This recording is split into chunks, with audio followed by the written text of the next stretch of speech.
Tyler. Good evening, everyone. We'll call this meeting to order. Today is Thursday, February 13th, 2020, and this is a meeting of the Pioneer Valley Regional School District School Committee. This meeting is being recorded by the Bernardston-Northfield Community Television for future broadcasts, and it may be streamed live when available to do so. If the present school committee members could please review the norms and expectations. We will begin with citizens' comments on the agenda. We do have a few school committee members who are ill this evening and could not be here, and one who will be arriving late. Okay? All right. Any citizens' concerns? No? Okay. It's moving right on. All right, moving right along. If we could review the minutes. Madam Chair, Yes. could I make a motion? Could I make a motion that we move the minutes to the end of the meeting, so we can get on with business tonight? Second. Okay. All in favor?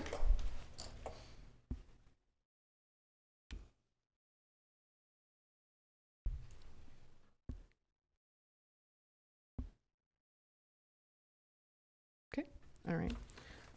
So then we'll begin with the superintendent report. Hi.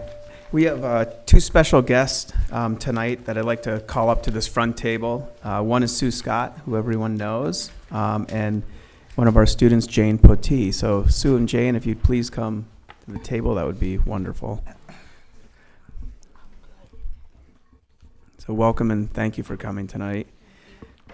Sue Scott is working with the Special Olympics of Massachusetts to have all of our schools in the Pioneer Valley Regional School District be unified champion schools.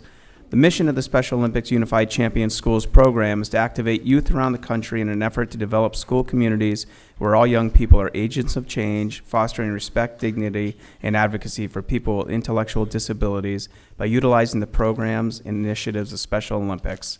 The Unified Champion Schools program is a national project funded by the U.S. Department of Education. Unified sports provide opportunities for students with and without intellectual disabilities to participate in a variety of fitness and sports activities alongside one another. Youth leadership, they encourage students with and without intellectual disabilities to take on leading roles as they work with adults in the school to create a socially inclusive environment through sports and other activities, and really provides whole school engagement by providing opportunities which are awareness and education activities that promote respect and social inclusion and reach the majority of students and school staff members. So being Unified Champion Schools is significant as it focuses on the three components above, plus our schools will receive $1,000 total per school over the next 2 years. We have already been implementing all of these components within the district, so it'll be beneficial to formalize what is already taking place, and there's no cost to the schools. So this is really exciting. It's something Sue Scott really took on and made happen, so I really want to thank her for this.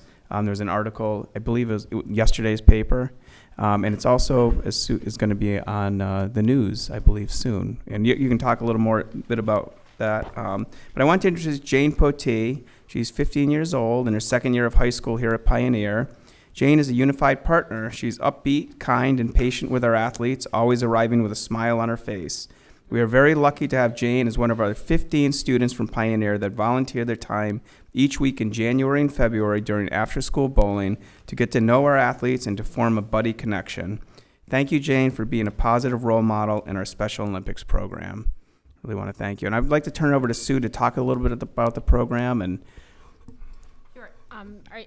So the Unified Champion Schools program is something that Special Olympics, they've kind of redeveloped their program so that it's looking at people of all abilities and inclusive to everybody, so that it's everyone participating together instead of just having it be only Special Olympic athletes participating by themselves. So what we've done as a district, we've been doing a young athletes program for 4 years, and that happens during the day, and it culminates, it's basically younger grades, and it culminates with a young athletes Olympic event. And it's been a big hit. The kids starting last year, we had unified partners, so they had their peers participating with them, and that was great because they were all celebrated and they were all acknowledged with certificates, and it wasn't just pinning certain kids. So it's just an inclusive way to involve everybody. What we do, we also do a track and field. We go to a track and field meet in the springtime at Northampton High School, and that's all ages. So that's second grade through high school. And with that meet, the kids also get to bring a peer with them, and it just, everyone's acknowledged and recognized the same way. So it's nice they're on the same, kind of like bowling, they're on the same level playing field. And what Jane is doing, we have amazing Pioneer volunteers that this year we have 10 Special Olympic athletes that participate in bowling. And we have 15 high school and middle school volunteers, and they buddy up and they build a great relationship every year. Every week with the kids, and the kids, it is the highlight for them. They wait all year long. They tell me in September they can't wait. October they can't wait. So maybe we need to relook at how many times when we do this, but it really is a highlight, and it wouldn't work without the Pioneer students. And it's really, maybe Jane can speak a little bit about it, what it means to her, but it definitely has, they form relationships and bonds, and it's wonderful to see. And like, if you did see the article in the paper, it puts everybody on the same level playing field, because we have ramps. So if a student uses a wheelchair, or they have physical conditions where they can't bowl, maybe like you or I could, everybody can bowl the same way. So you put the ball on top of the ramp, and you just lean your ramp in the direction you want it to go, and they win, and they get strikes, and we play tough with them, and sometimes they don't win, and it's all good stuff. Yeah. So the Unified Champions program is a great way for us to get some money for our schools to. Special Olympics will have that money, and basically they'll allow us to get equipment for the programs, T-shirts for the kids, for their teams, things like that. So. Yeah, thanks. And Jane, do you want to talk a little bit about what you like about being involved in the Special Olympics? Sure. It's really fun. It's like the highlight of my week, and the kids aren't just connected with the partners, they're connected with each other, and they all have a lot of fun with each other. And like Sue said, they're all on a level playing field, like no one feels left out or different, because they can all just bowl and have fun together. And it's really cool and unique experience. It's nothing like I've ever done before. Yeah, it's fantastic. Thank you so much. I appreciate it. And thank you for coming tonight. Of course. I do have one quick video. It's only a minute long. I want to show, so if you can look at that screen over there.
All right, thanks again. Thank you, Sue. Thank you, Jane, for coming. One last thing I just want to mention, we did have WGBY emailed me today after seeing the papers, and they asked if they could send a film crew to the last day of bowling. So keep your eyes posted. They're coming on February 27th to the French King Bowling Alley, and they're going to do a segment on our program on the Special Olympics bowling. So thank you. So could you get word to maybe the superintendent's office about when it's going to go into air? Yeah, sure, definitely. So that they can notify us? I will. Thank you. Thank you. And I'm just going to kind of bullet through some points in my superintendent's report. So I know this is a packed agenda. In technology, technology department has allocated rural aid money on 4 new sets of classroom Chromebooks, which is exciting. So when these arrive, they will be distributed to bring the district closer to our goal of being able to provide 1 device per student in a classroom. There's around 100 Chromebooks total allocated with that rural aid money coming to our district, so that's exciting. The curriculum director, Ariola Rowe, in conjunction with the elementary principals, has begun working with a committee of elementary teachers from all 3 schools to research and ultimately to adopt an aligned English language arts program across the district. Arielani have continued to research deeper learning and inspired practices as she introduced to the C&P committee in late January through workshops with the Mendon-Upton Regional School District.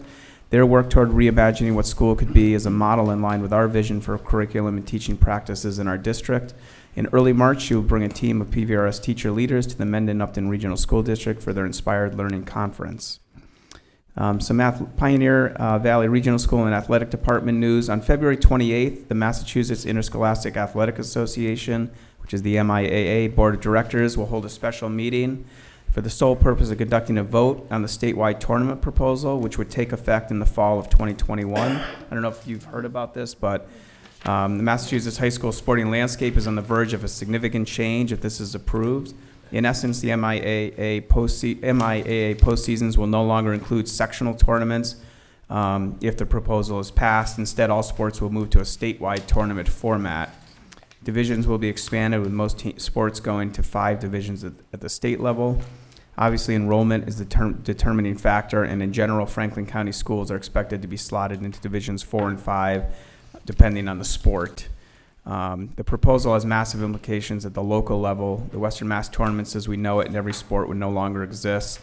It could also have financial impacts. For example, if we play a tournament game on a Thursday night at Cape Cod, you're talking about an expensive bus ride and maybe families and students not being able to attend to cheer on their classmates. So there's a meeting, an informational meeting on the 24th that Kevin Burke and Ernest Abrami, the athletic director, and I will be attending, which is for informational purposes. And the actual vote's on the 28th. So we're not in favor of this. We don't, unless they present some information that changes our minds, we probably will vote no. I don't think it'll have any impact because this is really geared towards schools in Boston, and there's a lot more votes out there than we have here. But How do the other local athletic directors feel about this? Kevin, you want? So I actually had a conversation with the athletic director. He kind of actually is going in favor of it. He thinks that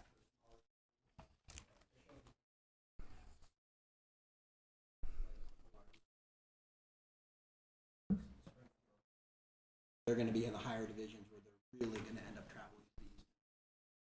He thinks smaller schools.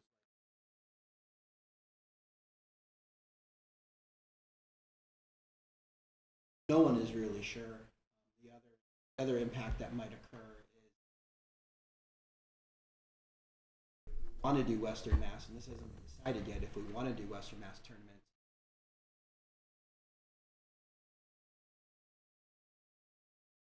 Things that are kind of undecided in here, laid out yet, and I think that's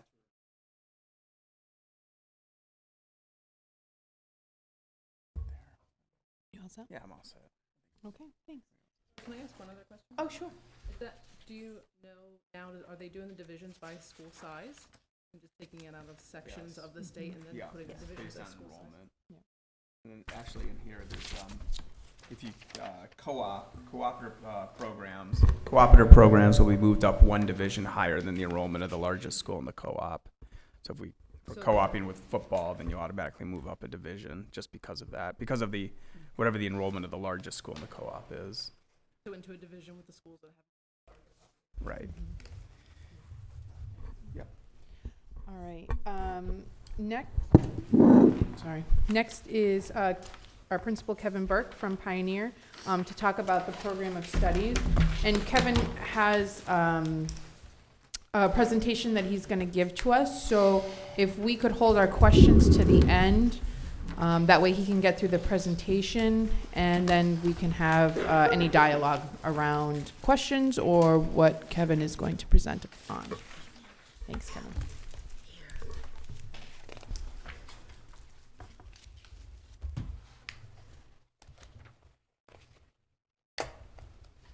Good evening. All right, here we are.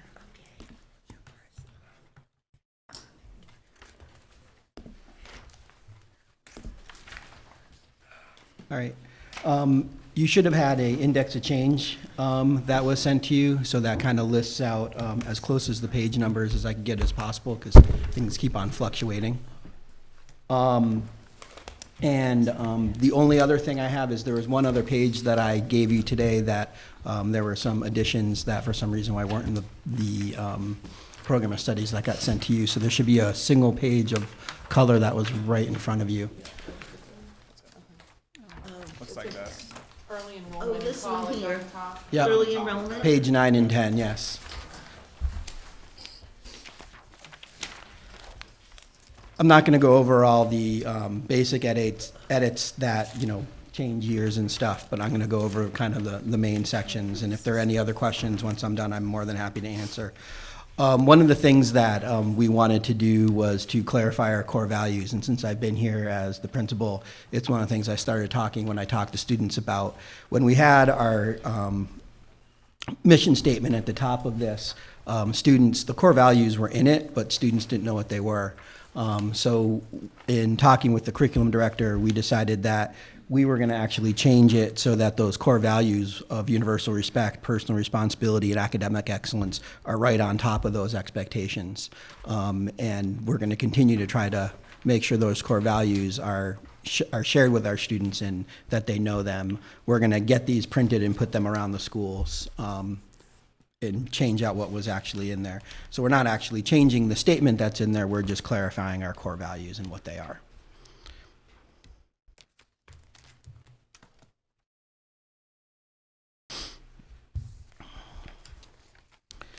The next thing would be going to page 4. With the new MCAS requirements, DESE came out and basically said, we're doing 472 or higher for ELA and 455 and 471 for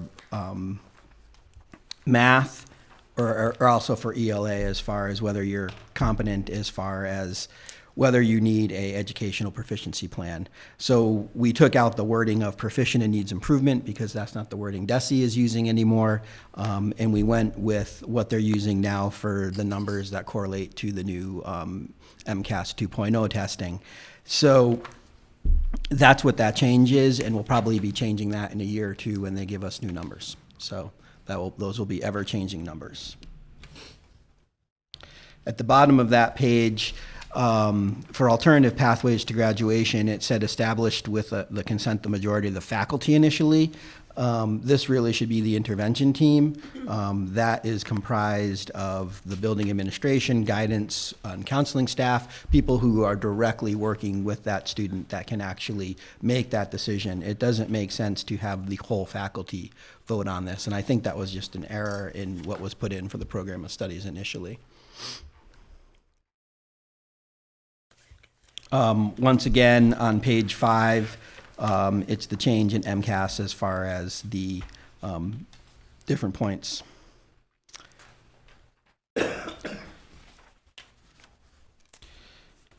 Going on to online learning, that was on page 7.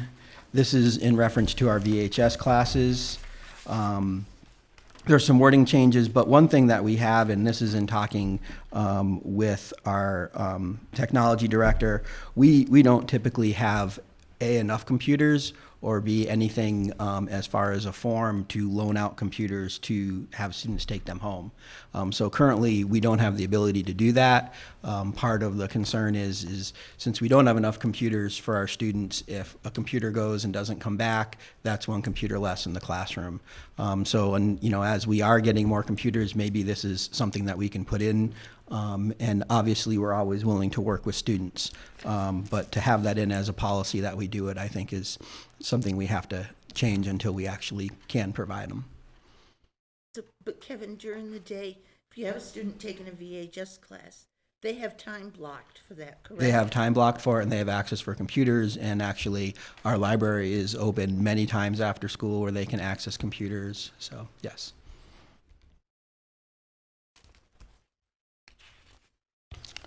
So here we're on page 9, and this is the change that was in the paper that I put in front of you. This really is reflecting past practices and clarifying. So it's not really a change, it's just clarifying what we're already doing it, so as students read through it, they understand what the expectations are. So students can take students can take early enrollment college, so they take an AccuPlacer, which then gets them into GCC classes. But students can only take classes that are, students can only take classes lower than 100 level if they are not offered at Pioneer Valley Regional, or approved by a faculty member or the administration. The other thing in there talks about the amount of credit that they get from GCC, because the credits are different when they go to GCC for dual enrollments versus the credits that they get at Pioneer. So while they're at GCC, they only have to take 12 credits, where at Pioneer they have to take 15. But as far as credit hours, it's the same. So we just wanted to clarify that within there, and it's a practice that's already occurring. The other thing goes for independent study. And if you'll notice, I did change throughout. I've gotten rid of guidance and changed it through school counseling. That's what's the reference to through the state now. This goes through.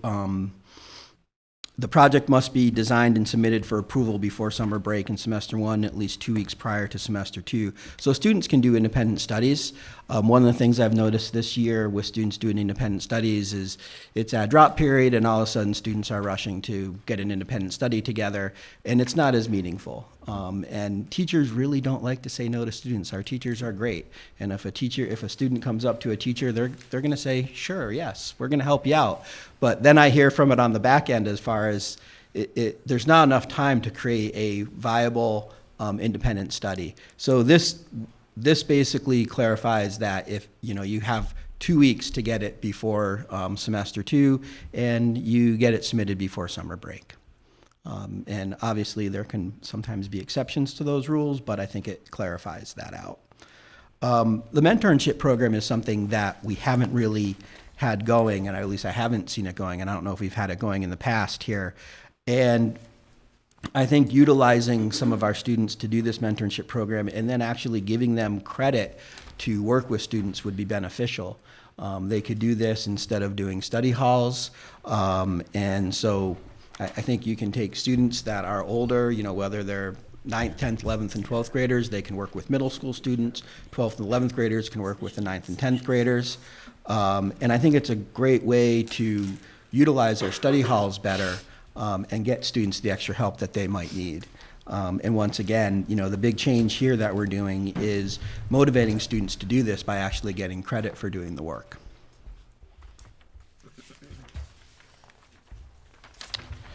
And when you look at the summary on page 12, instead of in-person classes, we put them as face-to-face classes. We thought that was more clarity. And we just went through and made sure that all the classes were correct as far as what's listed. Yes. The mentorship program, currently do students receive community service hours for that? I'm not really sure, how many students are actually going through the mentorship. One of the things that we encourage is students who need services to do that. I'm talking about, seniors that need. Yeah, so seniors could get community service hours for doing that, but that's not on a regular basis, and they only need so many hours per month to do that. This is something that would be set up, that would be on a regular basis, on a weekly basis, supporting these students. And this program isn't as formal as we'd like it to be. Sorry to interrupt. Which program? The This one? mentorship. The program. mentorship, Yeah. okay. It's definitely, it comes up informally, but it's This not. makes it more structured. Yes. And if I could kindly ask for everybody to just hold their questions until the end, that way Kevin can get through his presentation. And then we do have a large agenda this evening, so I want to make sure we keep things moving along. On page 13, this change was actually brought to me by a few students at the beginning of the year. And students really wanted to have AP classes weighted more as far as their GPA goes. One of the things that I think needs to be done that we've added to this is the weighting only if the student takes the AP exam, and that sets the bar higher. I know that in the past, the AP classes were awarded 1 extra credit. Students don't have to take the AP exam. It's not a must, unless you want to get the extra GPA for the 3.0. But the student who takes it will still receive that extra credit for taking that course. You know, one of the things that the students have really addressed is they feel they do a lot more work in these AP courses. And I've seen what goes on in AP classes, and students definitely put a lot of hard work into those courses, and they want to make sure that, you know, the hard work they're doing is being rewarded in some way, shape, or form. So, you know, even though we do support a heterogeneous classes in Pioneer, AP is one thing that DESE has really pushed us to do. It's part of how we're graded when we looked at in the state. And so we need to continue with our AP classes, and having students take these classes and take it seriously and taking the test is also a benefit.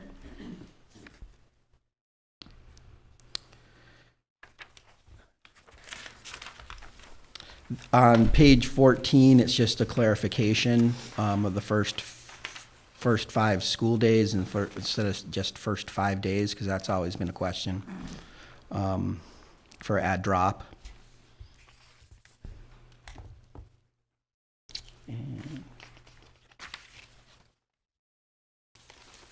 The rest of these are program descriptions, which you've had time to read.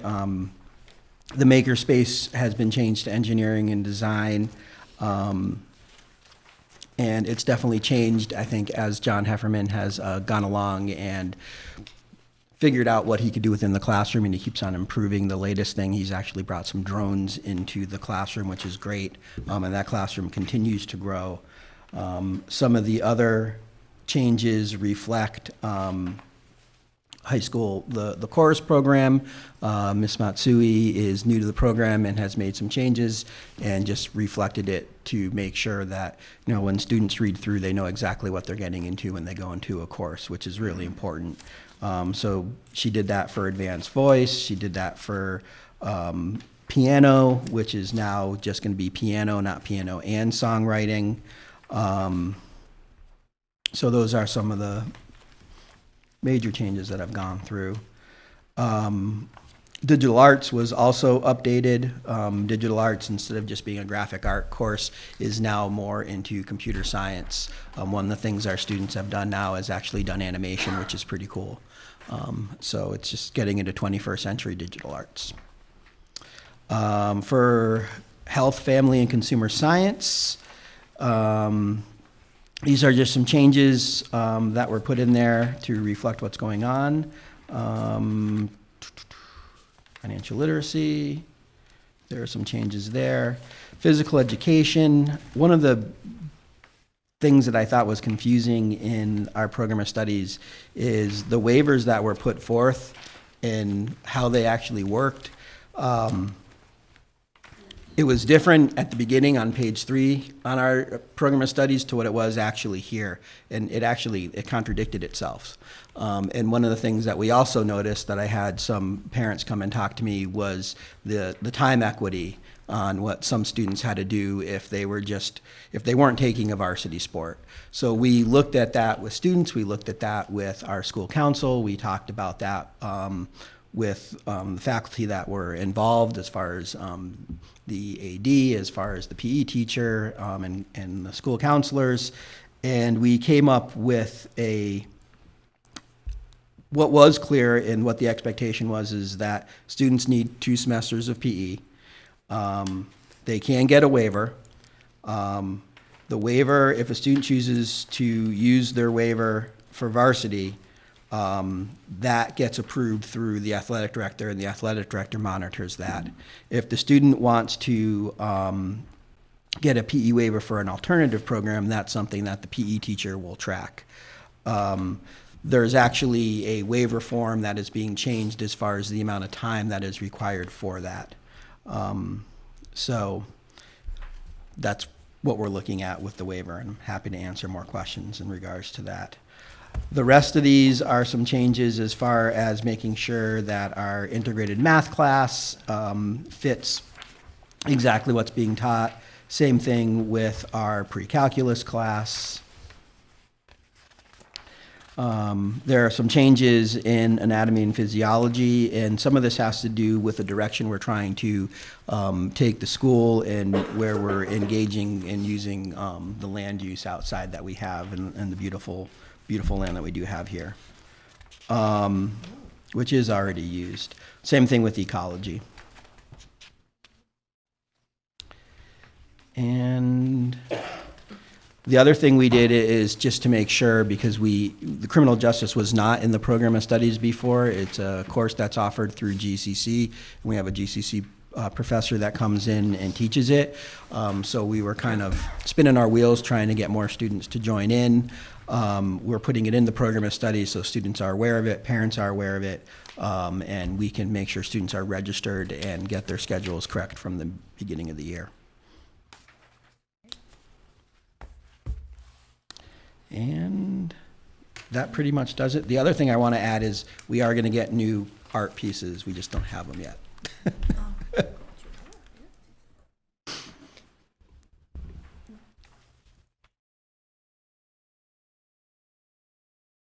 The criminal justice course, you said we're gonna get a description on that? There is a description on it. If you go to page 42, it's actually, on mine, it's between 41 and 42. It's basically at the very end. Got you. Thank you.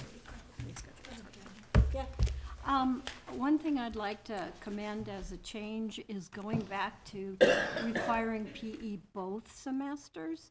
I know a lot of people were uncomfortable with the old way, which was you could have double PE one semester and no PE the next semester.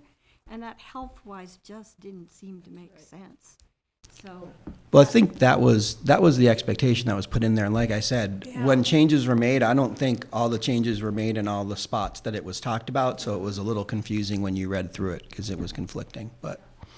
and I just have a couple of little things. On page 18, you still use makerspace. Hold on.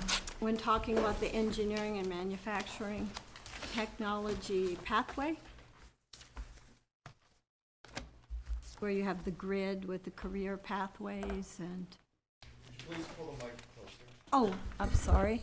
On page 18, Page 18, yeah. so that's crossed out. The red. Now, You got a different thing there. I apparently have different page numbers on Prop- my handout. Looking here. It's on the matrix. On the graph. Oh, okay. The pathways? Yes, yes. Which pathway is the? Oh, there's. Engineering and makerspace is at the top in the middle of engineering and manufacturing. Technology. Yeah. Oh, it's at the end. I will change that. Where is it? Right up here. Page 8. And on the same matrix under agricultural foods and natural resources, so just go the other direction. Yep. I'm wondering why you didn't include AP biology, where you have AP chemistry, and we have agriculture, natural resources, foods. Well, they're not the same class. They would teach different aspects of things that impact agriculture and So- natural resources. So this and is something foods. that's just been Yeah. in here. I did not make changes to this. Uh-huh. And one of the things I talked to with Ms. LaRoe actually is, as we looked at this, is we are looking at revising our pathways. Okay. So we kind of decided we weren't going to put too much focus into the pathways, as we were probably next year going to revitalize this whole thing. So that's Okay. why there might be things that need to be added, but this Okay. is the way it's been in the past. Okay. And you and I already had a discussion about adding in the .30 to the GPA for AP students who take the exam. And I understand that it came from students, but I'd also like to share a little bit of history of when AP first started at Pioneer. The head teachers and school council, et cetera, looked at what differentiation we should give to students who do work that extra amount in those classes, and we considered a bump in GPA, but also we considered more credit, and we opted for more credit rather than a higher GPA, so that students who didn't take AP classes would still have a shot at somewhere in the top ranking. I just wanted to put that forward so people knew. And I'm sort of uncomfortable with having both of them in there. It's like double extra credit. Okay.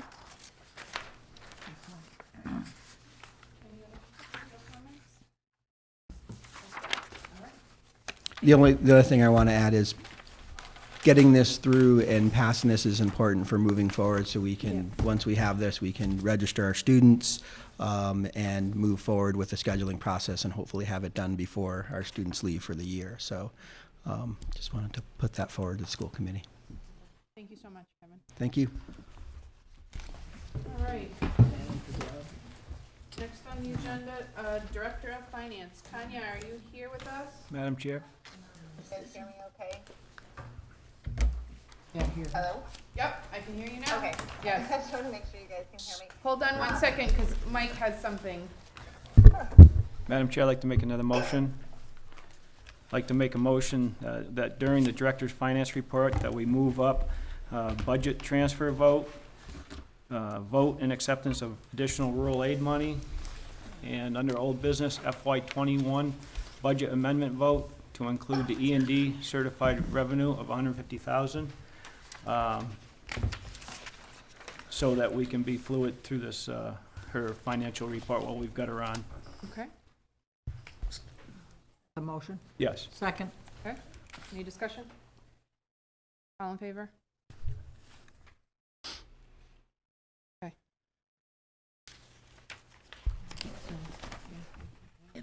Did you need a vote on that? Sure. Are you voting on the? That's what I was wondering about. Do you need a not on vote our- from us to go forward? It's not on our agenda this evening.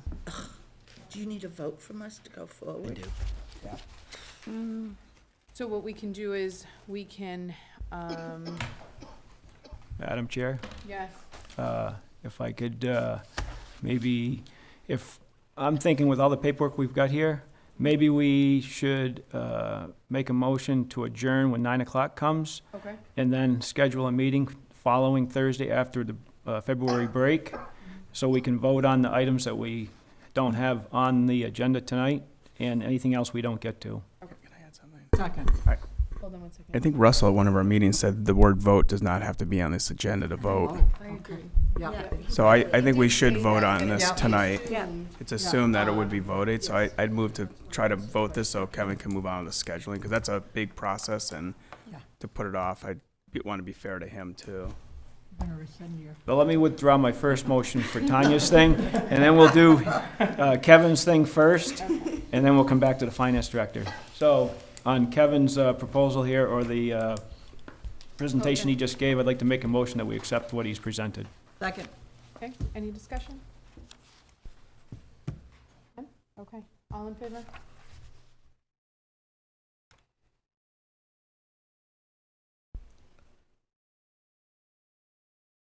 Okay, opposed? Any abstentions?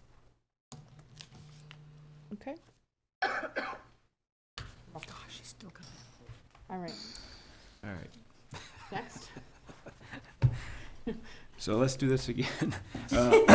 So I'd like to make a motion. You already voted it. You already did. Okay, all right. I don't All think you right, need so to we're, vote. Tanya's all set then. You have it, correct? You have it down, You're all all set? Okay, As long as perfect. we're all on the same Tanya, did you hear page. that? Yeah. Okay, perfect. So, Thank you. I don't have a ton to report on. I'm just going to go Can't hear. We can't our hear. normal financial. Maybe Tyler, can you turn the mic up? Okay.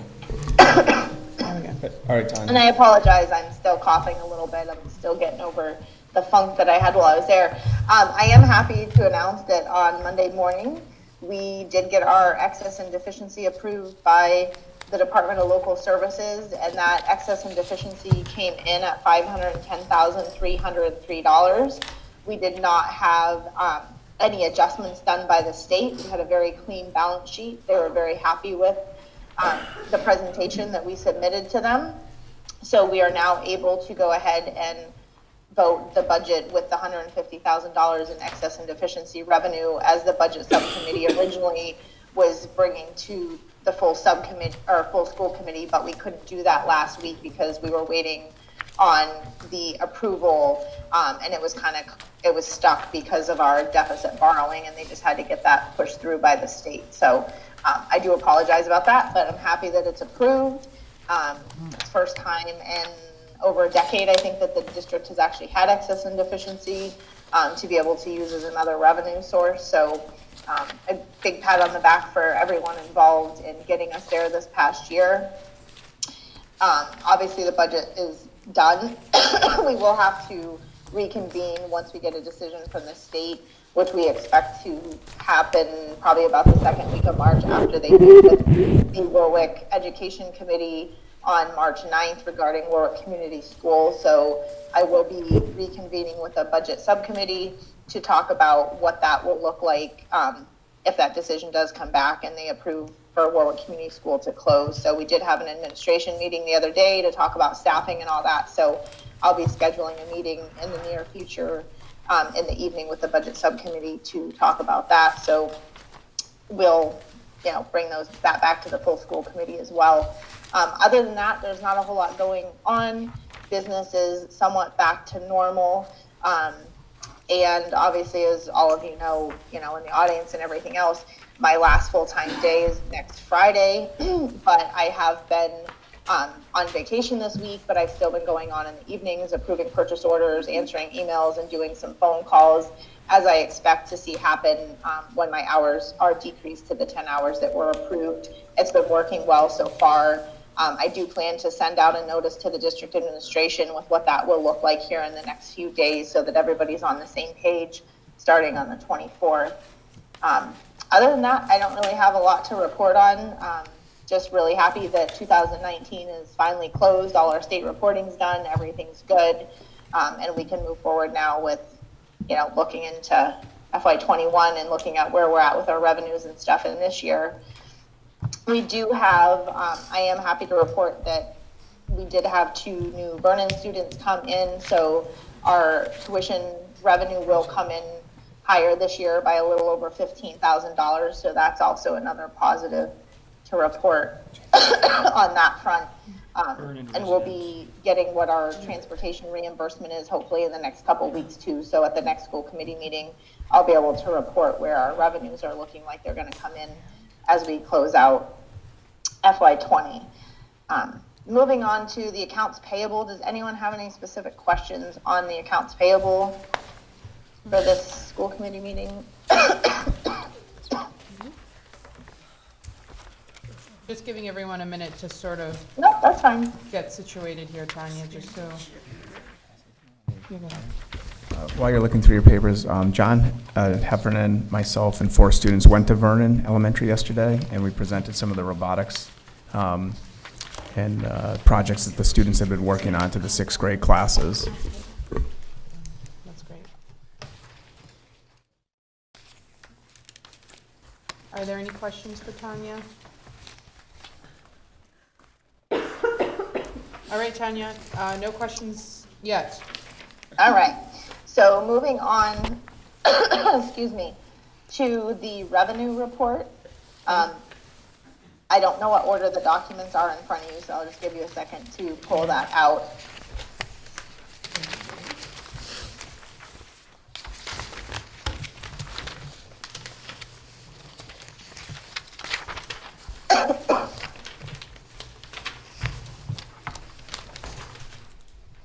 Okay, I think everybody's got it. All right. Not much change to report here. We're on track with our percentages with where we're supposed to be for this year. Again, our interest is a little higher than we budgeted because we have excess and deficiency of that $510,000. So we have some cash flow that is earning us additional interest this year. So that's a positive. But everything else is in line with where it should be percentage-wise for where we're at in the current fiscal year. So nothing major to report on the revenue. And like I said, I will hopefully have update on the transportation amount that we're actually going to be getting for FY20 at the next meeting, once they've gone through our end of year report with a fine-tooth comb and done all their calculations and everything on our transportation reimbursement. Any questions so far? No questions, Tanya. All right, so moving on to the regular expenditure report. I'm not sure how much you guys had a chance to really look at this. I did mention at the last school committee meeting that there were some items that were in the negative. Primarily, most of them were in our facilities category, and I hadn't brought forth intercategorical transfers or vote transfers at the last meeting because I wanted to have a chance to sit down with Kevin and talk to him about, you know, where the needs were with the amount that was left in his salary line because of the vacancy between when our prior facilities director left and when he came on board. So I did have a chance to do that on Friday while I was in the district, and you'll notice in your transfer votes that the majority of the non-vote transfers are within the facilities budget. Most of those are to cover some of the small deficits that we have across the board due to either increased costs for telephone, or during the vacancy, unfortunately, we had some expenses that came up because we didn't have a facilities manager, and they were things that our custodian couldn't handle. So we did have some maintenance of building costs that were in excess of what we originally budgeted just due to that vacancy, and making sure that those things were taken care of. And we also had some issues with a vendor that was overpriced. I won't put names out there, but we have decided to no longer use that vendor. So hopefully that'll save us some money moving forward as well. Other than that, there was a deficit in Bernardston's administrative assistant line. I briefly touched base on that last meeting as well, but again, I didn't do any transfers. That was due to the Leiden and Bernardston merger. There were hours allocated for the administrative assistant to merge all those files over the summer. That timesheet was submitted to us sometime in November, early December for those extra hours, which caused the deficit in that line. But when you get to the transfers, you'll notice that the transfer is for $1,600, not just the $545, because there was money budgeted originally in that line for the PVASP increases that you actually have in front of you tonight. So that's why the transfer there is more than what the deficit is on the expenditure report. So just to kind of clarify that a little bit. But everything else, like I said, was really in the facilities lines. And then we had a small deficit in Northfield special needs instructional assistance. And that was due to a bunch of shifting in staff with our high staff. That tends to be an area where we have a hard time keeping staff because of the high needs of those students. Sometimes we hire aides and they're just not, we hire them because we feel they're qualified, and sometimes they just don't stay in the position. So there was a difference in some steps with the changeover in staff that's happened throughout the year to date. So there was a small transfer that was needed there to cover those changes. But other than that, everything is on track. We have some areas where, especially the food service subsidy, where I feel like we're going to, if we needed to, we'd be able to dip into that to do some transfers as the year goes on if there were any emergencies, because we're definitely on track to be in the positive with our food service, which is really great. But everything else is in line where it should be for this part of the year and where we're at, and we'll continue to keep an eye on it. I think in March or April, I'd like to be able to come to the school committee and just give you guys an idea of what I think we're going to have in excess revenue and what we may have left at the end of the year in unspent expenditures, to have some idea of what our excess and deficiency might look like that we'd be adding to from FY20. Any questions? Jeannie has a question. Tanya, I didn't see the Pioneer, I'm sorry, I didn't see the adjustment counselor for Pioneer listed on the expenditures. She's asking on the expenditures. That's in the guidance counselor salaries. It's not separated out. It's part of your guidance counselor's line in Pioneer. You have your your adjustment counselor and your two school counselors, which is what they're called now, that are in that guidance counselors line. It is not split out. Okay. All right. I saw that. You all set? I guess. Yeah. I would prefer them to be separated out. But that's not how it's reported by the state, so All that's right. why it's I'm reported just- the way that it is. I'm just saying, All right. because they It's are not separated listed out in for the other elementary schools. Hold on one second. It's in the guidance counselor line. Go ahead, Jeannie. Adjustment counselor is listed for the elementary schools. That's why I asked. Because of, yeah, so that's all they have at the elementary level as as an adjustment counselor. So that's the name of the actual Line. line, sorry, but at the high school, they all fall under guidance counselors. Okay. And that's something when we redo our chart of accounts, we can certainly look at, because that will be part of, you know, where we're looking at reassessing and getting things where they need to be from the state reporting. But the guidance counselor salaries or adjustment counselors all do go on the same line for our end of year report. All right. Okay. You all set, Jeannie? All right. Thanks, Tanya. Any other You're questions? welcome. Okay, there's no questions on our end, Tanya. Okay, and you guys do have a expenditure report by category, but again, that's just for informational purposes and summarizes by those 16 categories that the school committee has requested in the past. If you guys are good with the regular financial reports, I will just move on. You do have a sheet that has non-vote transfers. Again, like I mentioned, there's a number of items in there that we're transferring the remainder of the director of facilities salaries over. The majority of that is actually transferring to cover for the custodial salary increases in the PVASP. When we did the FY20 budget, it did not pick up the chart for what those increases would be if this passed. So there are transfers that need to happen to cover those salaries once that contract is passed this evening. The other one that you'll see on the no vote is where we're moving budget from the active employee insurance line to the retiree insurance line.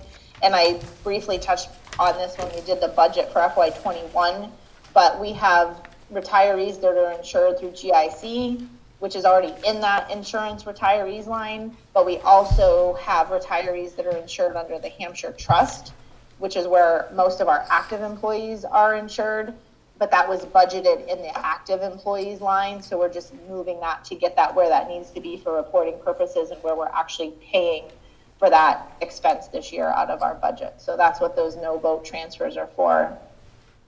If you move over to the transfers that need to be voted, you'll see the $1,600 for the administrative assistant that I mentioned for the hours for the merging of Pearl Roads and Bernardston from this past summer.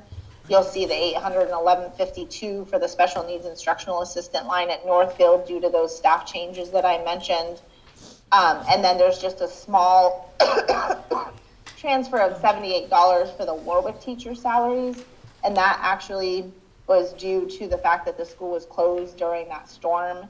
And we had some extra time to pay those teachers to pack up their classrooms and come down to Pioneer and teach for those couple of days that were there. But those have all been paid out, and that was the shortage that there was in that particular line. So I just need you guys to vote those three transfers as noted.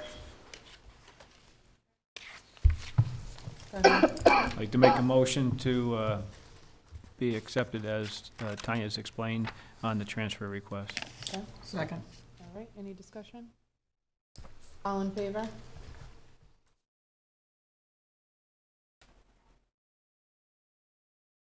Okay. All right. All right, Well, so that's I on will move on next to the lunch report. As you can see, I don't know if you guys all have that ready. I'll wait for Kristen to give me a Just go. give us to- like a minute or two so people can Okay. get themselves organized.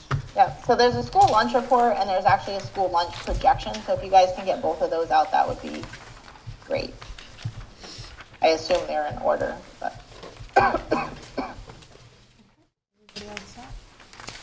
Okay, everybody's got them, Tanya. Okay, great. So as you can see in the school lunch report for January, we do have a positive closing balance of $30,160.90, which was an increase of almost $16,000 in the month of January from December. We are seeing and being able to realize all the benefits of the Breakfast After the Bell program that's happening, as well as increased participation district-wide, combined with managed food costs that I continue to talk about when we're talking about the school lunch.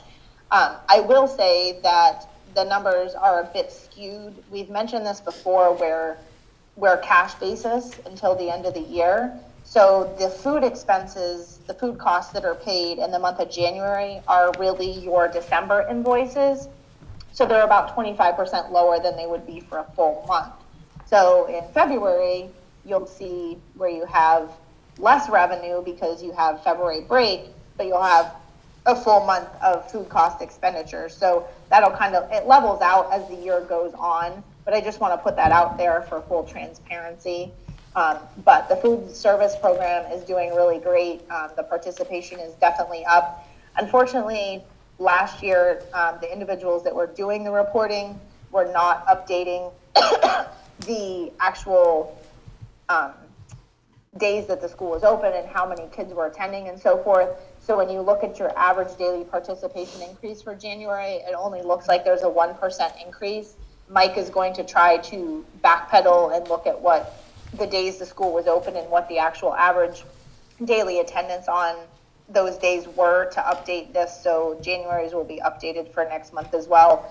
I would assume that the increase is probably around 7 or 8% when we look at actual numbers. So again, just trying to get things in line where they weren't necessarily tracked and done the best they could have been in the past couple of years. So moving over to the FY20 projection. Tanya, can I just pause Yep. you for 1 second, please? Sharon has a question. Sure. The revenue that may be coming in, or not maybe, but will be coming in from the virtual school at Pearl Roads. Yes. At some point, we'll realize a nice figure from that, too. Yep. So I think we're looking at around $600 a month in actual profit from that. Yeah. So you will see some of that in February because we sent our first January invoice out to them and we should be receiving those funds in February. So that will be a month behind, but again, at the end of the year, we will do an accrual in June for the funds that are due to us in June. So come June 30th, everything will be whole. But yes, we will be receiving some revenue from that as well to make the results even better than they already are. Thank you. There's You're welcome. There's no other questions here, Tanya. Okay, so just moving on to the school lunch projection that you have in front of you. It does look a little different than the one I did last year. Last year when I did this, I did the actuals for wherever we were in the year, and then I put what the prior year's revenue and expenses were for the remaining months, but I didn't really feel like that was a good way to look at a projection for this year because there's been so many changes and so many positive things that have happened. So what I wanted to do is really just show where we are in our cumulative revenues and where we would be if we broke even every month going forward and paid those summer salaries. So if we didn't make a profit at all for the rest of the year, going forward for February, March, April, May, June, we would still be $14,000 in the positive with the revenue that we've attained to date and covering all those summer salaries on top of our normal expenses. So just to kind of solidify the fact that we definitely are in a much better position in our school lunch program than we have been in the past decade. So just another tool to show you guys. And we'll continue to update this with the actuals each month so that you can see what our projected in the black number is per se come June. I hope that makes sense. Does anyone have any questions regarding that part of the lunch report? There's no questions here, Tanya. Okay. So the next thing I think on the agenda, if we're going to go, I know we moved them up, but if we're going to go in order, we'll be voting on the additional rural aid funds that we were allotted as a district. You have a sheet in front of you that just tells you that the state of Massachusetts did a calculation and basically saying that we have another $6,757 to use. of rural aid in FY20. John and I discussed this, and with the amount of building projects and maintenance items that Kevin is coming across on a daily basis, we felt at this time that it would be best utilized to be put in to increase the repair and maintenance district-wide line that we had voted on previously of $40,898. So we would be increasing that to $47,655 with these additional funds. So I would just need you guys to vote to essentially increase that particular line in the rural aid budget to $47,655 with the additional funds that are presented in front of you. Madam Chair. Hold on one second. Do you not have a copy of this? It's in between the packet. It was stuck in between. It's in the back of your packet. It looks like this. Right in front of that. Well, I have the letter. It But should I be don't attached. have the revised, it's not, nothing to So you should have a letter and a revised rural Yeah, aid she has it. fund. Okay. All right. We've got it. Mike, go ahead. I'd like to make the motion, the acceptance of the additional rural aid money, in accordance with what the state's provided us. How much is that amount? Well, the Additional? You just the said. additional $6,757. Or $757.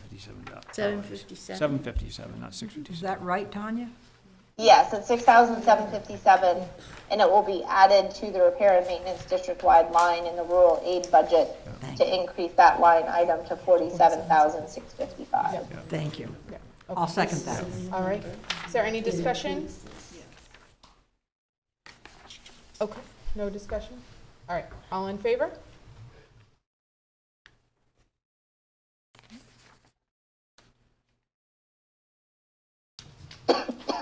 Okay, all right, perfect, thank you. All right, We're all set, awesome.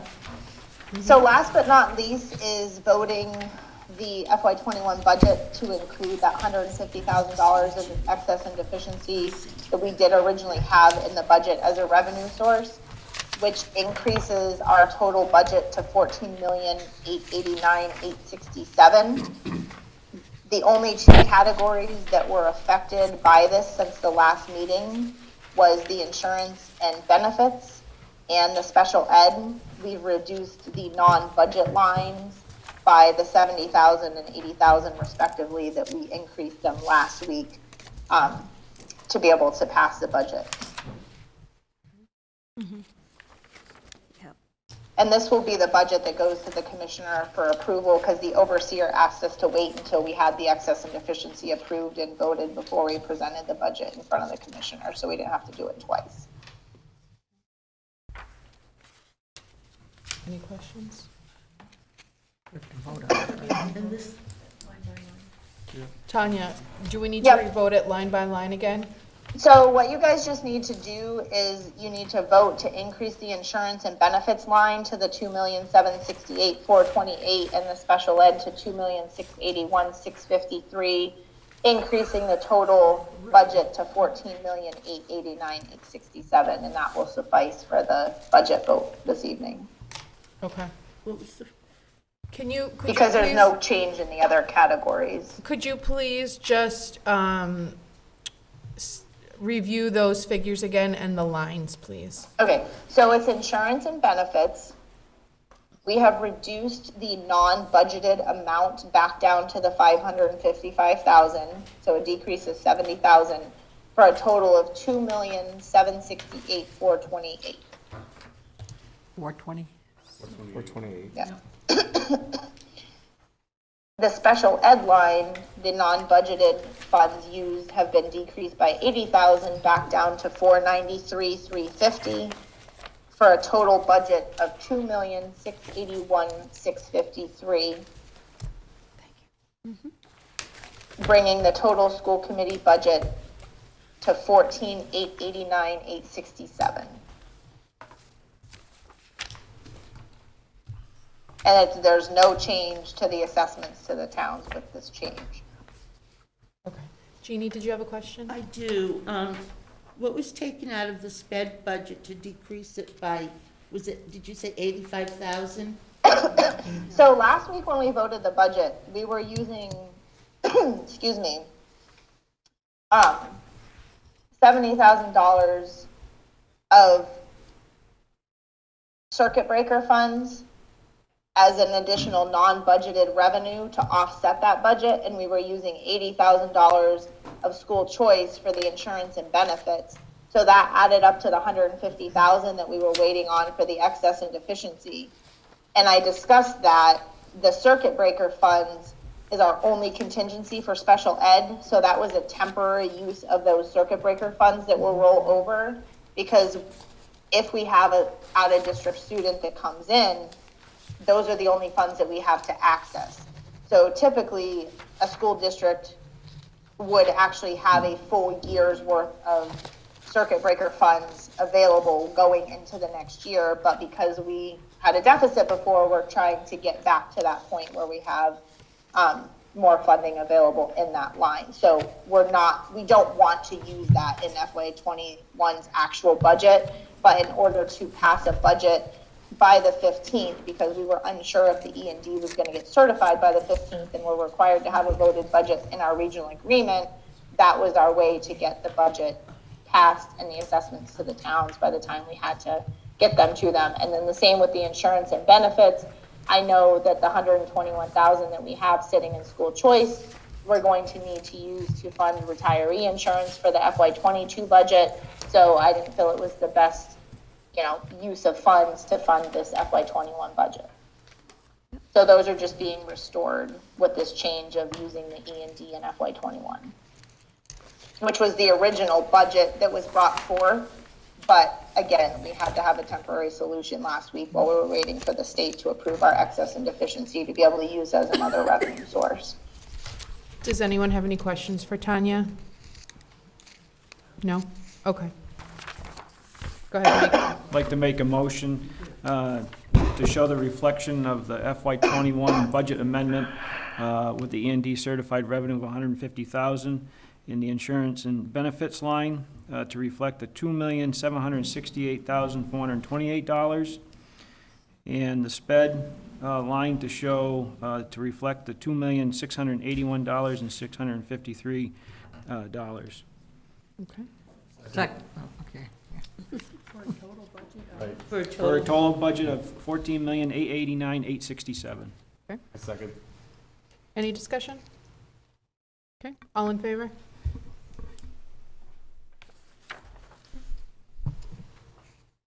Okay. All right. We're all set here, Tanya. Tanya? Sorry, I muted you guys. No, that's okay. I apologize. All right. Thank you, guys. Have a good night. Thank you, same to you, No Tanya. problem. Thank you, Tanya, get better. Thanks. Bye. Okay. Everyone got the warrants this evening? They've been signed? Okay, great. Negotiation Subcommittee report? I think somebody else better read through this, because this is the first time I've seen this. We worked on it, but I have not seen the completed thing. So, John, maybe you can read through it, or I really haven't seen it before tonight.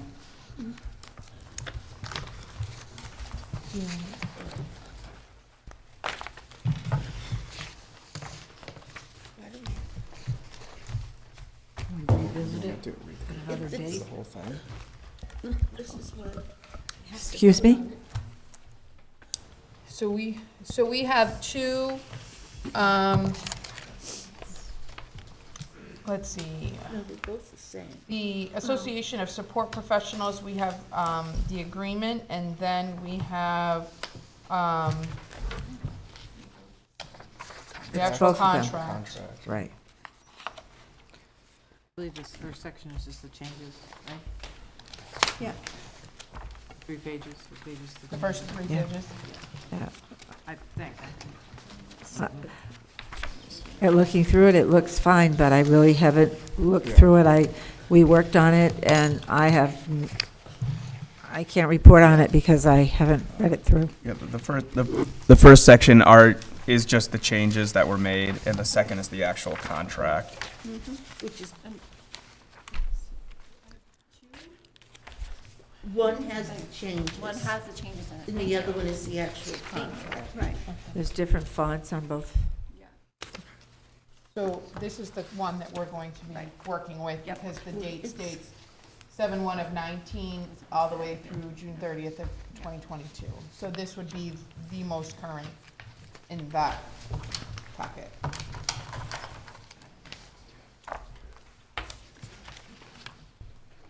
So, Are there any questions?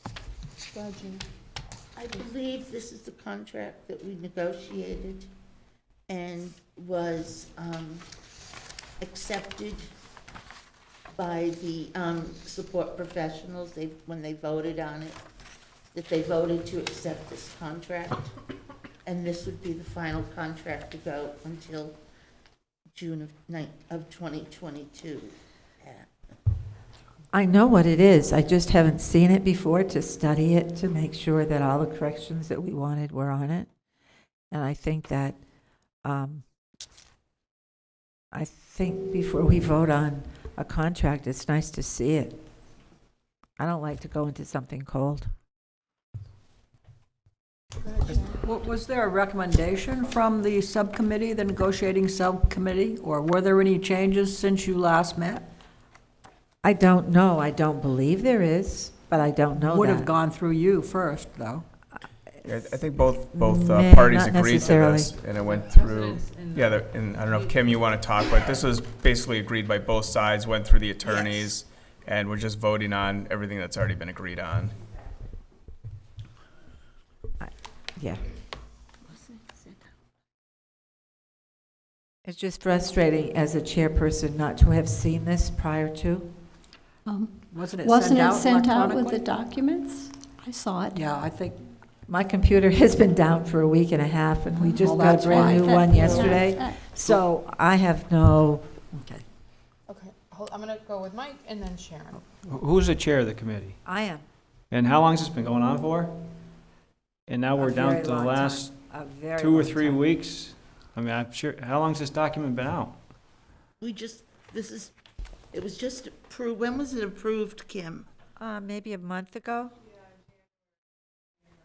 Well, that's a month, I mean.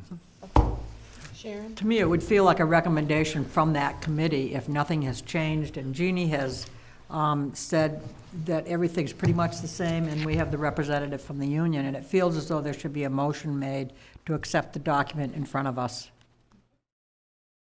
There's a motion on the floor, we will entertain it. I'll make that motion.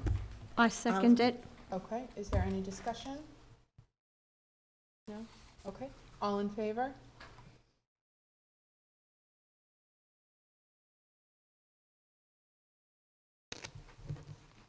Okay, opposed? Abstentions?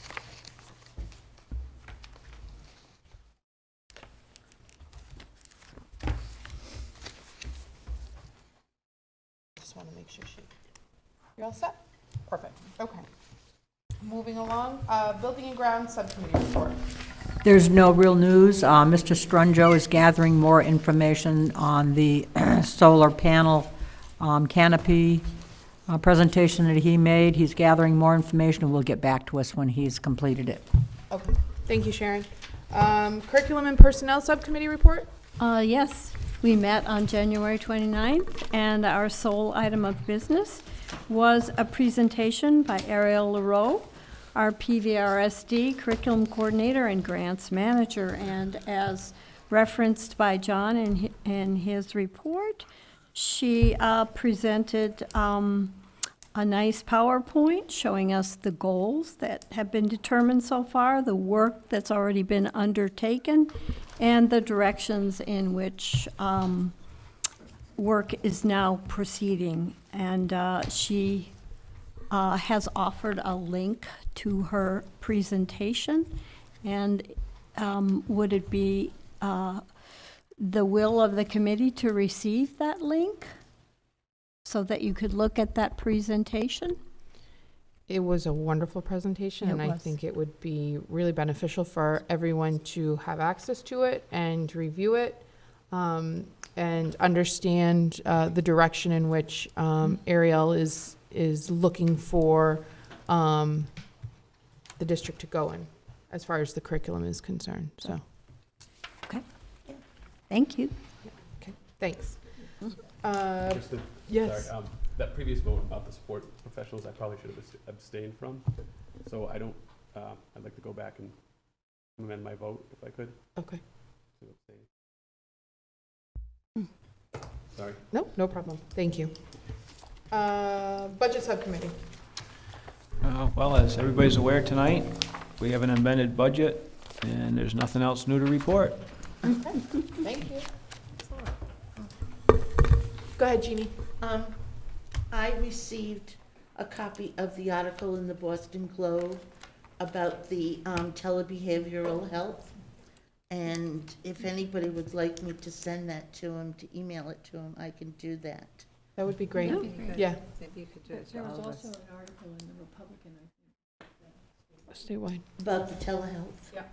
Yeah. That would be fantastic if you could send it to everybody. And the legislature is pushing through to expand that program throughout the state. Wonderful. Thank you, Jeannie. Excellent. Thanks for that information, Jeannie. Policy Subcommittee. Here I am. All right, so it looks like we have a couple of policy things that we are going to be voting on. Do we want to do that now, or? Yeah.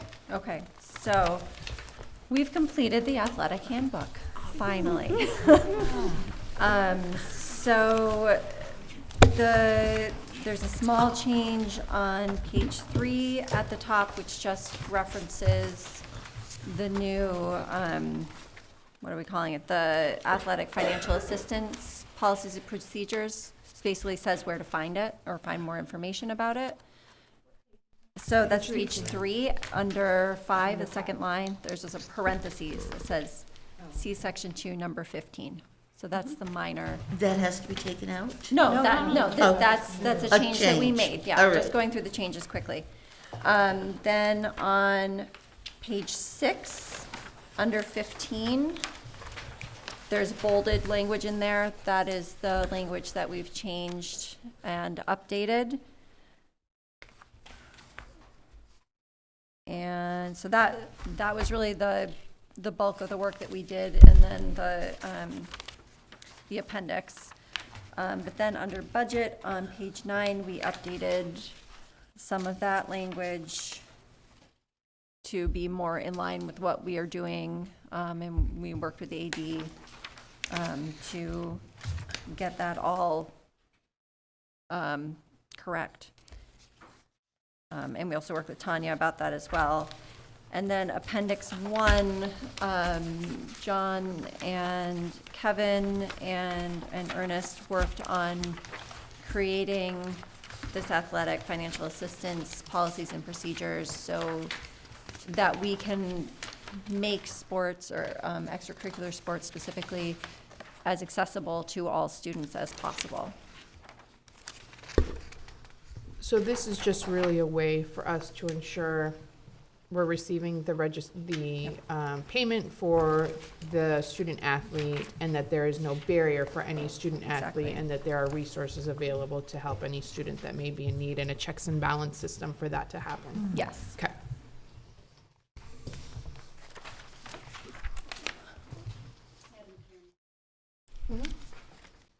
Page 7, isn't that table in the wrong place? Again? Yep. Yep. The table's in the wrong place. So that's been a formatting issue that we've tried to change multiple times, and it's apparently in the wrong place again. So it should be Trying to remember where it should be. on page, hold on. Get me copy over here. If you find it before me, Abby, go for it. Yeah, I know. It should be on the prior page.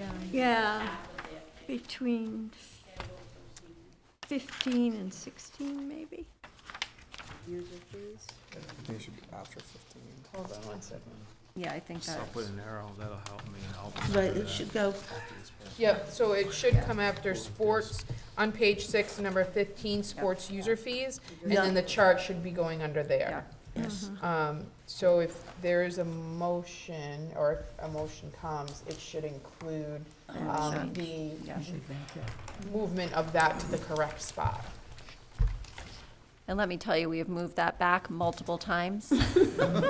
Yes, we have. You're going to make that motion? Yep, let me just write it down.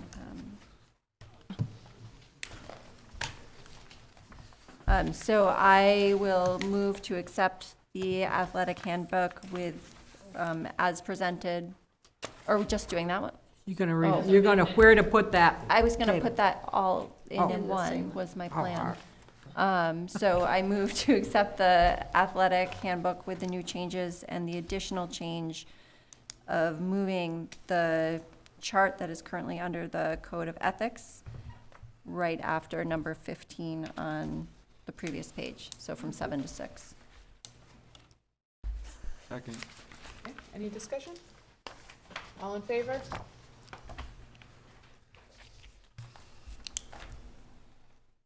Okay, opposed?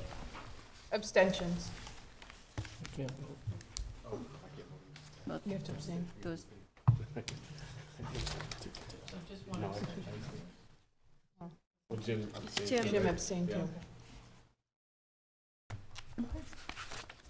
Next. and then the other policy thing I'm gonna turn over to Kristen, because I know she's been working on this, which is the review and vote on the MASC contract for policies manual.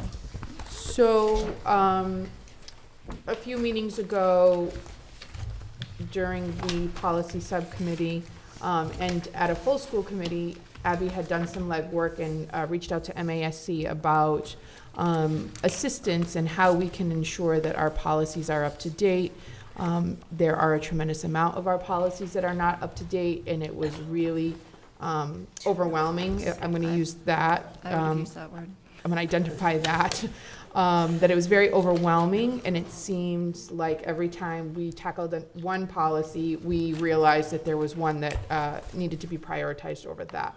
So in doing that, we did vote on the $3,500, but we now have the contract. Russell has reviewed the contract, and in order for us to sign the contract and put that into effect, we have to vote on it. Russell has approved it. He sees no concerns. Go ahead, Was Jean. that contract for 3 years at $3,500 per year? Yeah. Yes. Yes. I just wanted to clarify. And Tanya is aware. Tanya has implemented this into the budget, so that portion has been taken care of as well. For next year as well, because I remember at the hearing, she said that that money wasn't in there. She figured She it did. out. Okay, great. Yeah, after we had that conversation. Great, thank you. I'll make a motion to accept the MASC contract for policies manual. I'll second that. All right, any discussion? All in favor?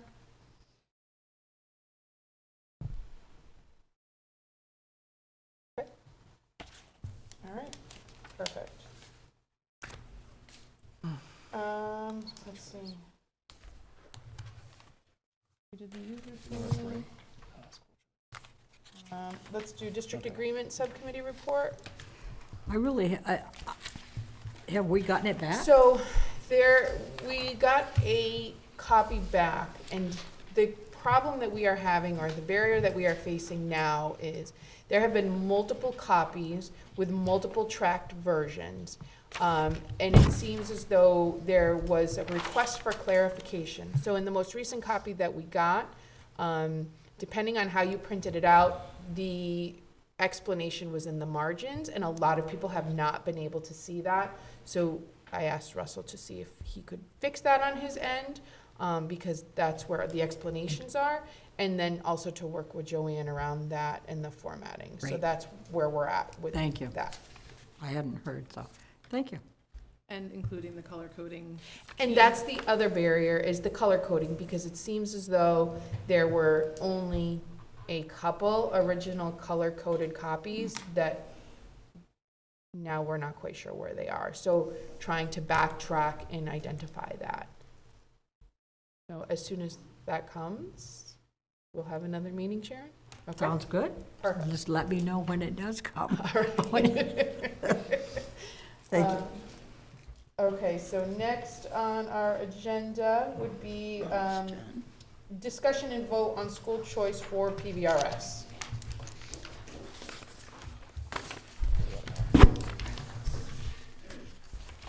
Would you like to come to the table and discuss that?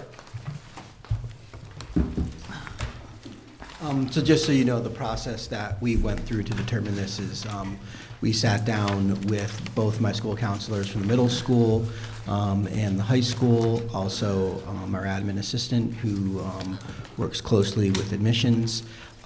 We looked at the past history of our school choice, and we looked at our numbers and what we could absorb, and we tried to open up as many school choice lots as possible. The reason that we did not open school choice lots in 12th grade, that's pretty much a typical practice for high schools. It's not it's very hard to take a 12th grade student in at the high school level and make sure they have met all their graduation requirements. And the reason we opened up a slot in 11th grade, it's a tricky grade because of the numbers. We'd like to be able to increase it and have 2 classes throughout, but it's kind of small. It is our understanding that I think we are losing one of our 11th grade students, so we figured we can open up that 1 slot. Are there any questions? Does this, in 9th grade, account for the expected loss of kids going to tech school and that sort of thing as well? Correct, yes. Yes. And by no expectation do we think that will necessarily fill all these spots, but we figured we'd at least open it and have the possibility of those spots being there. Yes? What kind of classroom sizes I think we'll be looking at? Depends on what they do. When we looked at this, our ideal classroom sizes are around 20, not more than 25. So when we looked at that, that was what we were looking at number-wise. So I can't give you exact classroom sizes, but yeah, our goal is to keep, as a middle school teacher, I like to have my classes at 25 or lower. Once they get above 25, they're definitely harder to handle. The Vernon students' potential, that's been accounted for, I would assume? The Vernons don't come in as school choice. The Vernon students are actually in as tuition. And we actually, we have had our, John Heffernan went up and made a presentation the other day, I believe. Mr. Schedule went up there and saw that presentation, and I'll be taking a team with me up there in March. I've already talked to the principal, so we are working on trying to get more Vernon Elementary students down. Good. Any other questions? Yes, Jeannie? The white elephant that's not addressed here is the possibility of grade 6 moving up here. Do you want to answer that, John? So we just met, was it yesterday afternoon? The administrators, some of the 6th grade teachers, and we are not, we're going to send a second survey out with some information. It's probably going to go out Tuesday. We just have to format it. We just kind of finalize it. But the potential 6th grade move would not be happening for the fall of 2020. We want to put a reconfiguration task force together to study it between now and the end of the school year, and then have that task force make a recommendation to the school committee on what they find. And you'll get information. We're aiming for Tuesday after the long weekend to get that out to everybody. So next Tuesday during vacation. Yes, yeah. If we can get it all formatted and put it together, that's our goal, is to get it out on Tuesday. Other questions?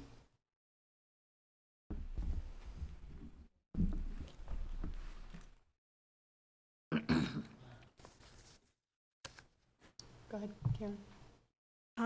I move that we vote the recommendations for school choice openings for PVRS for next year. Second. All right, any other discussion? Okay, all in favor? Okay, you all set? All right, perfect. Next on the agenda is discussion and vote on how the school committee will form an interview committee and the process for the director of finance and special ed administrator positions. Do you want to talk a little bit about that? Or- Sure. Yeah, the school committee technically hires these two positions. So obviously Tanya's position is one of them, and I think the official title is Director of Student Services. Chris McGuire is retiring at the end of this year. She may stay on in some capacity, working maybe early childhood. We're still talking to her. It'd be nice to have her stay on in the district. And so I know you had discussed this at the last meeting, how you wanted to set up maybe a subcommittee. I talked to Russell, and I believe Kristen has also. He suggested maybe forming a subcommittee that would interview, I would be a part of that, and then bring a few candidates back to and make a recommendation to the school committee with finalists. You want me to speak to that? Sure. So, one of the thoughts on this particular committee would be that it would encompass John, Tanya as well, someone from the curriculum and personnel, Karen, and the budget subcommittee chair, or someone from the budget subcommittee, and maybe myself or Pat, in our roles as chair and co-chair. And then, I don't know if people have questions about that. Can I just remind you that per the contract, there Yes. would also be at least an observer. We don't have to be a member of the committee, but an observer. Yes, sorry, I forgot to say that, so. Are there any thoughts, questions?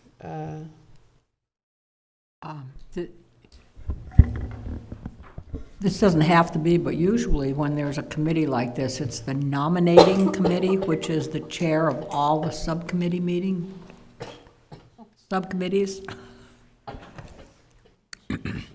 But it doesn't have to be, but it's what it usually is. And that was also something that Was discussed. Sorry, that was discussed as well. Thank you, Sharon. I'm all good.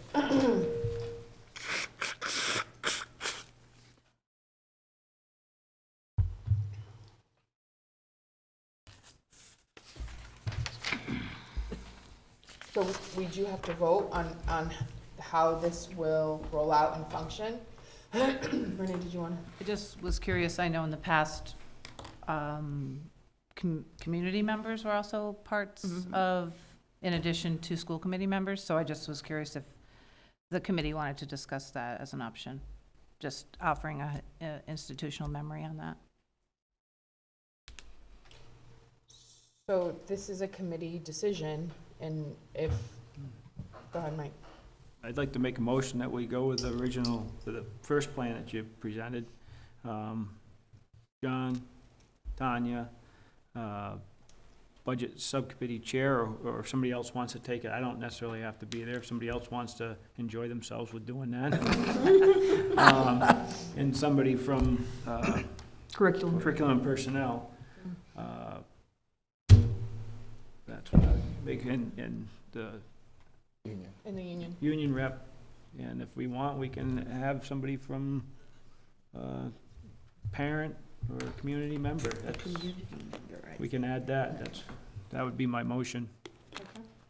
I think that's great for the director of finance, but when we do the special education administrator, I think we need Chris there. Yes. I didn't hear that. I think Chris needs to be involved when we interview for the special education. I would agree with you. Yep. Okay. So there's a motion on the floor. Go ahead, Jeannie. I would like to amend the motion, or make the motion to include a community member for each of the 4 down. subcommittee, what are we calling them? So it'll be an interview committee. I think certainly for the SPED, you might want to consider the parent of a student who currently has special needs. Okay.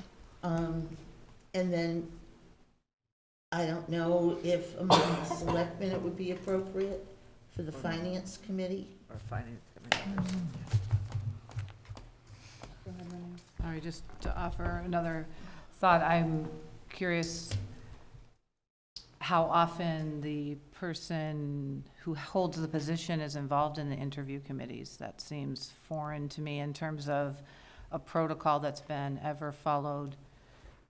And any process I've been aware of, not that it's not a process, but it's just not one that I've ever been a part of or aware of. So That the outgoing person is a part of the interview committee. So the rationale behind that is that Tanya's going to be working with us and for 10 hours. We've approved that, and so she, in order for us to develop a relationship and have that baton handing, that was the rationale behind including Tanya in that process. Go ahead. I think that that has been true, what Renee said, like outgoing principals aren't part of the committee, so if you're referencing the SPED director, that might be a different. Superintendencies, any, Yeah.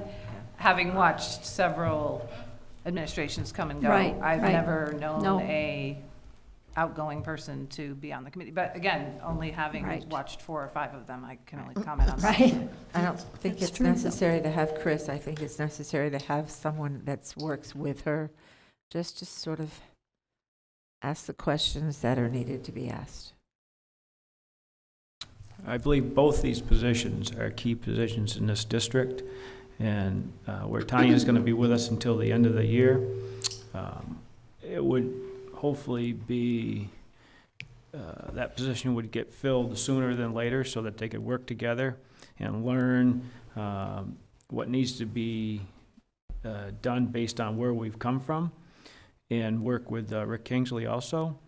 As far as the SPED position, same thing. Hopefully we can have some transition time, because I think with both these positions, it's key to how our district moves forward. And I have to say, as I've sat here on the school committee, I have really learned to understand all of the tasks involved in regards to the special education administrator position. And for me, because Chris has done so much, and I think it's important for her to be a part of that, to understand the true capacity of what this person is going to be expected to do. But Do we have job descriptions for both of these positions? Yes, yep. so we had a motion on the floor, right? Need another second, and then there was Amendment. kind of an amendment. amendment, so I would like to have the full motion stated so that I can, as amended. Jeannie? Jeannie, you amended the motion. I amend the motion to include community members and/or appropriate school staff members. I'm referring to people who have worked with Chris, a SPED So teacher. either. How do, I would want, like, her administrative assistant, or, like, certainly people that are familiar with the job should be on the committee, absolutely. I just am questioning the person themselves, but not but, so anyway, yeah, I would say a parent, a community member, a staff person, like, a holistic group. Can we like be, I was gonna say, can we have the motion a little bit more detailed, so it would be Chris or a designee of Chris's, a parent, Tanya, but we're talking 2 different committees here. right, as it pertains to each one, because obviously Does Tanya, it make sense to do 2 separate motions? I think that would, I think would be the best, yeah. First motion? We start. Just do the one position at a time. All Why don't we right, start with the so director we'll of start with the finance? Director of Finance position. I would like to stay with the original thought of John, Tanya, Budget Subcommittee person or chair. I don't need to be on it. Somebody wants it on that committee, have at it. Union representative, if they so choose to be there. And CNP. CNP. Curriculum and personnel, Curriculum and personnel. curriculum personnel. and then either myself or Pat. Yeah. Yeah, I got it. right here. Community member, did that get on there? So you got that. Okay. If you want to read it back to us, just to make sure Uh, everybody's happy. Okay, so the Director of Finance, interview committee be composed of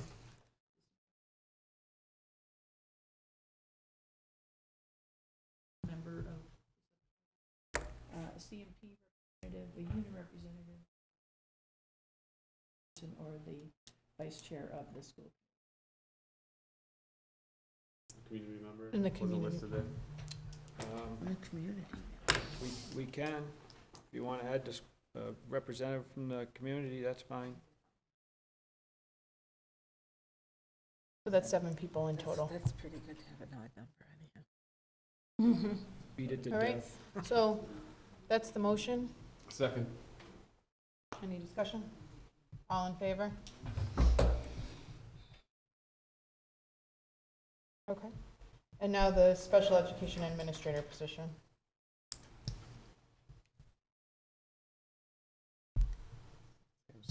Same setup, except, No Tanya. instead of Tanya, we would, Chris McGuire. replace it with Chris or their designee. Designee of Chris. Okay. At least somebody would know something. Okay, so that's the motion. Second? Is there a second? Okay, any Excuse me, discussion? Did we include a parent? Community member. So that could be a Or- parent or, Well, I think that we need to specify, even if it's an added member. Instead of community member, parent? parent, okay. A sped, Mhm. So I just want to be clear, it will be John, Chris, or the designee, someone from the budget, someone from the union, someone from CNP, either myself or Pat, and a sped parent. Sorry. and a member of the, Can you also, I would include a principal or a facilities director, or someone from that level. Administrator. It'll be her cohort, right? I mean, I don't know. I would also do the same on the other. Facility. voted on. on both. I don't, is this just initial choosing? 'Cause, like, is this a?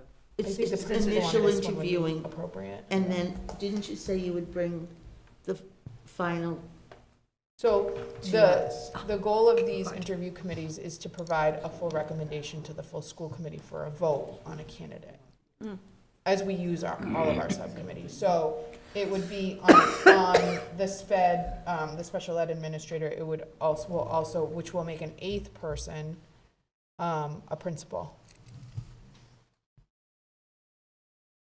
Which is a large committee for interviewing, but if people see value in that, then, okay. So is there a second? A second? Okay, any discussion? All in favor? I think. That's all right, doesn't matter, doesn't matter. Okay. Get those hands up. Playing your video games. Okay, everybody's all set. All right, perfect. Cookie order. Okay, we already took care of old business. Did you do 5, the user fee policy? Yes, that was under the Athletic. policy subcommittee report. So that was the athletic handbook. Oh, that was a handout? Yeah. Okay. Madam Chair, Yeah, can we move on to the minutes that we moved Yes. to the end? yep. So if everyone can please take a moment and review the minutes.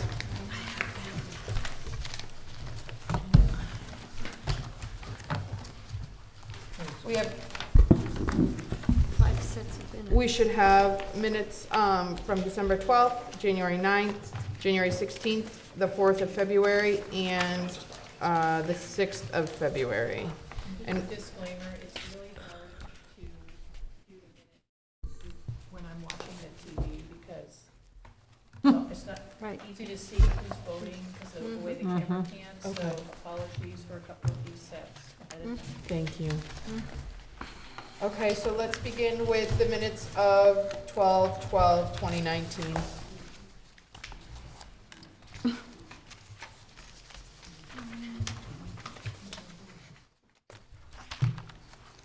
Yes, Karen, go ahead.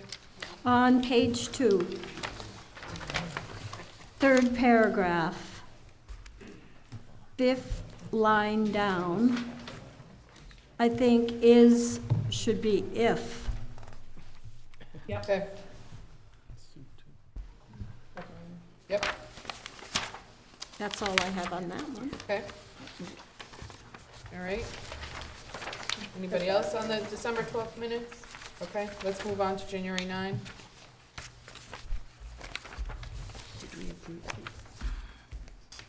Go ahead, Jess. I think that Shauna Mallett is SHAU. Yeah. Yes. And Yep. it's, Where are you? Citizens' comments, the Okay. beginning, the first line, last name. Every month I spell her name differently. I think it's you. Or I change her name sometimes. Are there any other changes that are needed in this document? Karen, our wonderful proofreader? Didn't see any No? on that. Okay, Wait till the next one. all right. January 16th, Are we gonna approve these separately or all together? we'll do it at the end altogether. Well, we'll go through each one. Shauna also needs to be corrected. spelling. Okay. We're on January 16th? Yes. So Okay, Shauna's name has to be Yeah. fixed. very last line on page 1. Yep. I think it's 3 minutes were used up.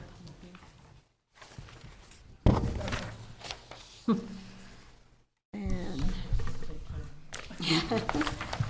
you did it right the next time. Okay, page 2, very first line, about 2/3 of the way over. AA, I think should be as A. Okay. Uh-huh. And in the second paragraph, third line down, I think it's uncertainty, not uncertainly.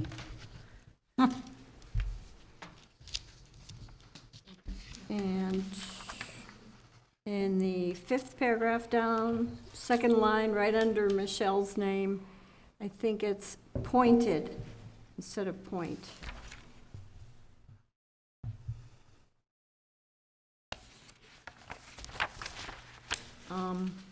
On this page, Christine, page 3, Christine Mullen, Where are you? No S?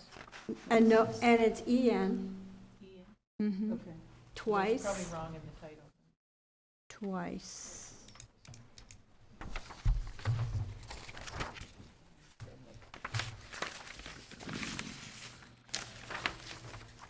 Moving on to page 4.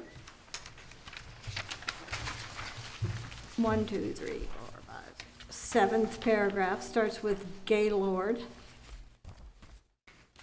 Under Gaylord, I think it should be educating, not education.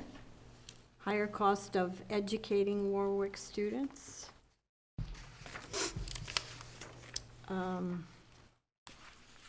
In the next paragraph down, second line from the bottom, right in the middle, it should be projected class size, not project. And then kind of confusing one in the last paragraph. The sentence that begins when asked how typical, if a 50-minute ride was typical, maybe take out the words how typical. Just take when asked if a 50-minute ride was typical.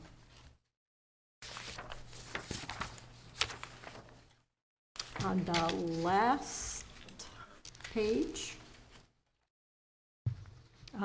fourth line down, right at the beginning, I think Pratt noted that she had pulled her daughter off the Leiden bus, at the Leiden after-school bus, not after.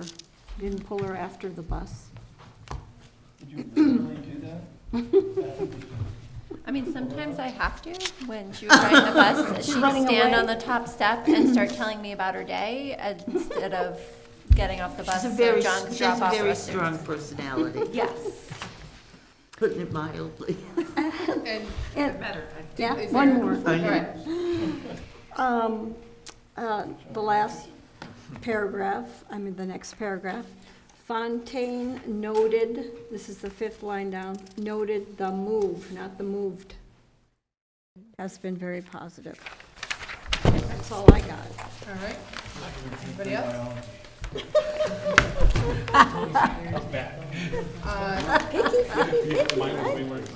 Let's review the minutes from February 4th. Okay.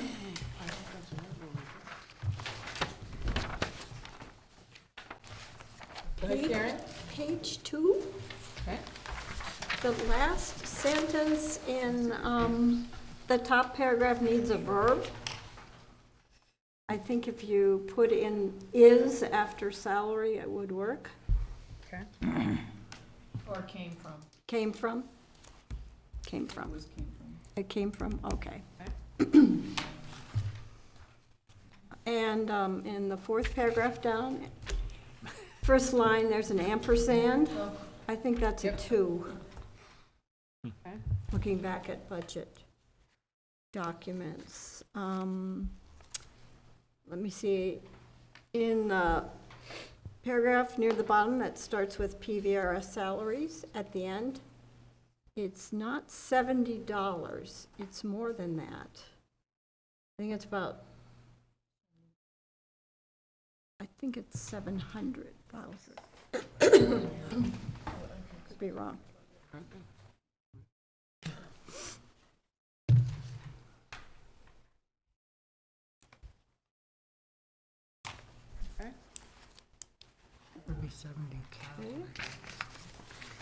And on page 3,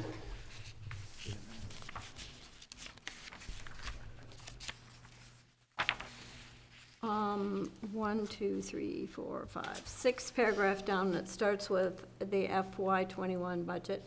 Second line should be were. Allocations were reviewed, not was reviewed. Okay. And then the rest of it, it's not sentences. That's okay. It's okay? Yep. All right.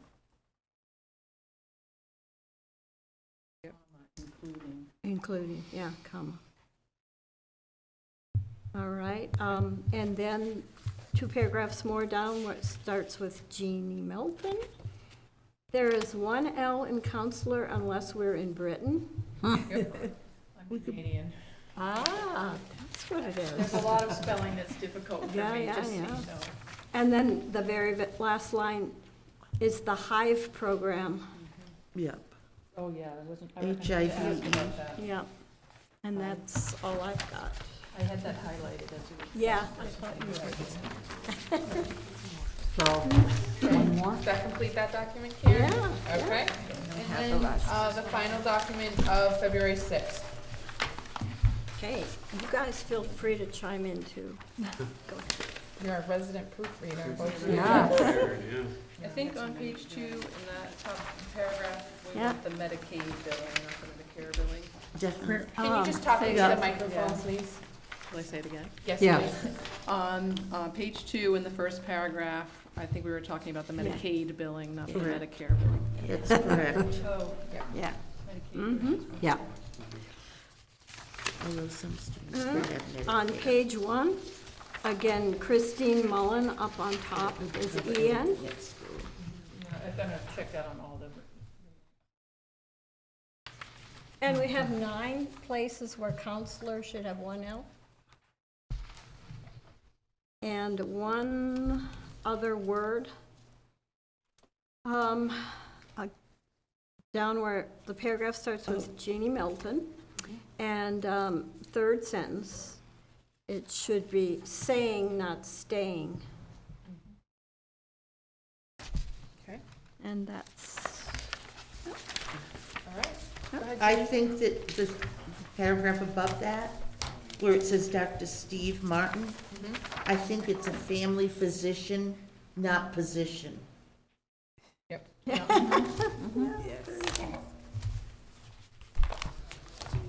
And I just want to say, I think Ann does a great job. I could never Beat her up pretty good. do anything like this. All right, go ahead, Sharon. Can we make a motion to accept all of them as corrected? Yes. Yes. So done. Second it. Any discussion? All in favor? Okay. All right, thank you for that. There is a document that was handed out of personnel changes. I have, This is just staff changes from the beginning of the year, and they have the school and position listed, the person leaving, and the new hire. I just have one question. It appears from new hires that Megan Ahern is both an IA and a second grade teacher. It would be in the right-hand column. What school? NES. Yep. Is she? I don't know how she can be. She's an IA in the end, and she's a new hire. Oh, okay, we'll fix that. All right. Any other questions regarding this document? Okay. All right, thank you. And there is no other items on our agenda. The next regularly scheduled meeting is Thursday, March 12th, here at 7 p.m. And next week is February break for the district, so I hope that everyone has an enjoyable February break. I just want to apologize to everyone for my distractions on my phone. I received some very devastating news during the meeting. So, Motion to adjourn? Motion to adjourn. Second. Sharon, thank you for staying here. Thank you, Sharon. Karen's my ride. All right. Can always ask. Okay, thank you, everyone. Have a good evening. Be safe. You went over 1 minute. No, I have 9. I have 9 too.